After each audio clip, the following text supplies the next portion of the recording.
ఈరోజున నువ్వు ఏ స్థితిలో ఉన్నా, అంధకారంలో ఉన్నప్పుడు కూడా, భయంకరమైన చీకటి నిన్ను అలుముకుందా, ఉపద్రవంలో నువ్వు ఉన్నావా, ఒక భయంకరమైన బంధకాల మధ్య ఉన్నావా, ఒక భయానకమైనటువంటి పరిస్థితిలో ఉన్నావా, నీ దేవుడు తప్పక నిన్ను విడిపించే దేవుడు. ఆయన కృప నిన్ను ఆవరించు, ఆయన కృప నిన్ను ఆవరించును.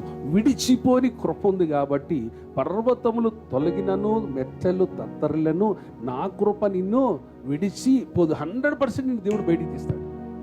నిన్న డిఫరెంట్ ఒక చిన్న క్లూ చూపించాడు నాకే ఆశ్చర్యం వేసింది. రాని, ఎంతమంది ఎగబడతారు రాని, ఏం జరుగుతుంది జరగని, కానీ నా కృప ఉంది. చూడండి, భయం అంటే ఏంటో చూపిస్తానన్నాడు ప్రజలకి.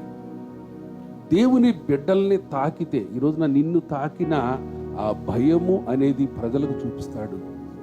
దేవునికి మహిమగా, నీ మంచి మనస్సు, మంచి హృదయం కలిగినటువంటి నిన్ను ఎవరన్నా టచ్ చేస్తే వాళ్ళకి ఏ రకమైన పశ్చాత్తాపంతో ట్రీట్మెంట్ ఇయ్యాలో భయంకర పశ్చాత్తాపం కూడా తట్టుకోలేరు.